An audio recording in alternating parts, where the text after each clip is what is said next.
Hello everyone! It has been 1 week since I have been back from Haiti. So I thought that I would tell you all a little bit about it. I'm probably going to have to upload multiple videos just because, it's going to be ridiculous trying to fit all my stories onto like one.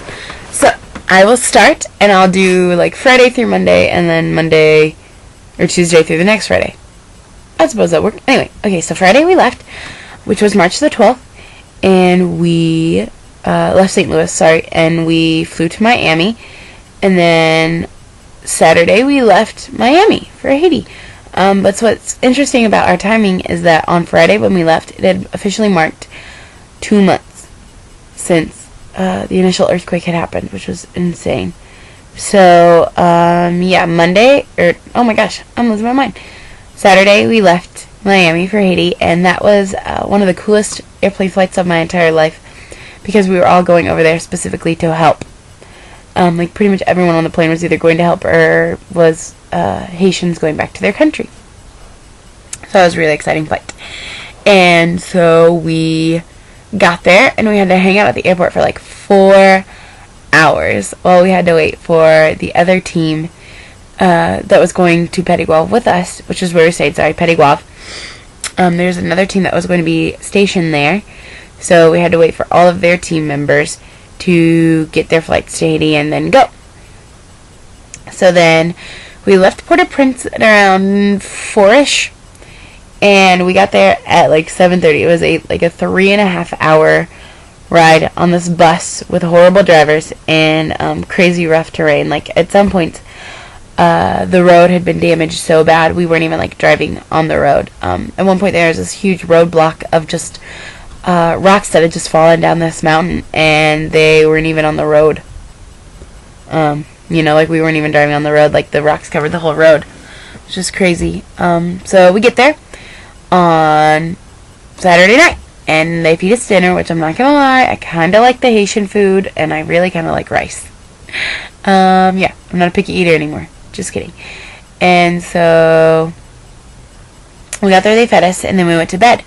Now while we were falling asleep, we heard voodoo drums and all that kind of stuff, and we were like, man, what the world? Voodoo drums, kind of creepy. And chanting and a woman wailing, which the woman wailing we found out the next day was a woman having a baby. Yes. Like 100 or so feet from us. Ridiculous. And so then the next morning, Sunday morning, we woke up and we went to church. And the church service was awesome for me, I know, because of the fact that we were all worshiping the same God. And, we don't even have to worship Him in English. You can worship Him however you want. And the Haitians were amazing, And so then after church, all the children bombarded us, and it was insane. Like, I've never heard so many people say, you give me $1? $1? You give me $1? That was insane, and you couldn't give them any money or like a riot would break out. So, yeah. So then Sunday afternoon, we just kind of hung out at the compound. Some of the older people that met us there, which, by the way, we had 3 team members that weren't from school. They were just from around the U.S., and they met us in Miami and Port-au-Prince. And so then we got down there, and we were just kind of hanging out at the compound Sunday afternoon, playing with the kids, and I got my hair cornrowed. Just kind of around the edges so I could still put like some of my hair in a ponytail, and that was really fun. That was really nice getting to try and talk with them anyway, which was like, kind of hard getting to talk to those people who, were not even in the same language, but it was, worth it. So then Sunday night we go to bed, and we hear the voodoo drums and the chanting again, and now it's just like, okay, this is it, don't let it bother you, it's just gonna be like this every night. Well, the next morning we woke up, and Pastor Mark was asking us, if we'd heard the commotion. We said, yeah, the voodoo drums and chanting, we're probably gonna hear that every day. And he's like, no, did you hear the other commotion? And I was like, what are you talking about? And he said that at the voodoo ceremony that was going on, which was a rah-rah, which is the equivalent of Mardi Gras, at this rah-rah ceremony, a car had come and just plowed through all these people. I think it was like 10 people were killed instantly, like another 10 were pretty much about to die because of the accident, and then like another dozen or something like that had been brought to our compound to be helped. Which, by the way, our compound did have a clinic on it, which was very nice. And so the voodoo leader found out about this, and he showed up at the hospital and was like, or showed up at the clinic and was trying to confess about all this stuff, and they're like, what are you talking about? Calm down, you know. And he was trying to confess to them, and they didn't know what he was trying to confess about. So they were like, wait till you get to the hospital. So they get to the hospital, and he was telling them about this dream he had that he wasn't supposed to have the rah-rah, that if he had had the rah-rah, something bad was going to happen, and he told them that he knew this dream was from God, and that he wanted to give his life to Christ because God had saved him, you know, from this rah-rah. He could have been killed, but God saved him. And so he confessed and gave his life to Christ that very night, which was very awesome. And so Pastor Mark was telling us about this, you know, on the way to a tent city that we were supposed to go to. Actually, sorry, on Monday morning we were supposed to go to an orphanage, but we showed up and they didn't need us. They already had a team there, so we were like, oh, okay, well, you know, we're flexible, we'll just go wherever. But before we left, a woman came up to us and said, Americans, Americans, and we were like, yeah, what? She's like, my daughter was just in an accident and they can't get her internal bleeding stopped. Can you please pray for her? And we said, well, yeah, of course, you know. But this woman was American as well. I probably should say that. And so we just prayed with that woman over her daughter, and then we left. That was just one divine appointment God had scheduled us for while we were down there.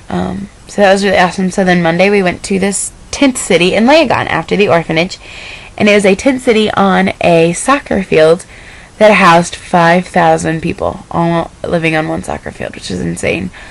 And there's 2 little girls there that I would have gladly taken home with me. Oh my gosh, they were so beautiful. And they were 2 sisters, and I would give anything to go back there and bring them back here and have them live in my dorm room or something. I don't know. But I love them very, very much. And what's really hard about that is the fact that they, once rainy season starts, none of those people will really have a home because of the rain flooding out the soccer field. So, yeah, that was really hard leaving that, you know, knowing that they were, you know, in that situation.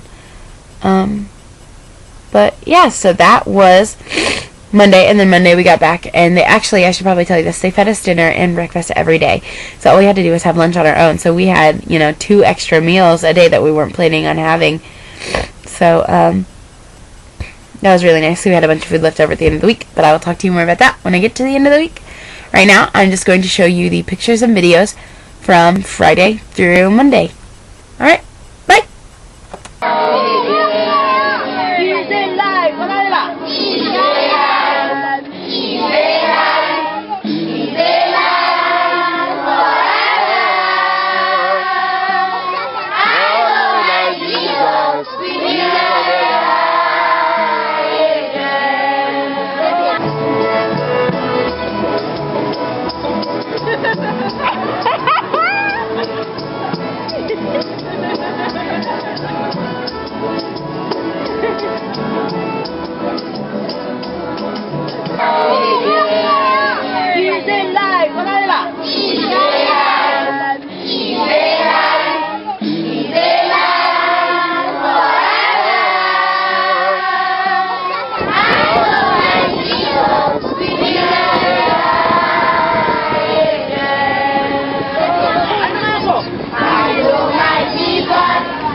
I know my Jesus, we never die.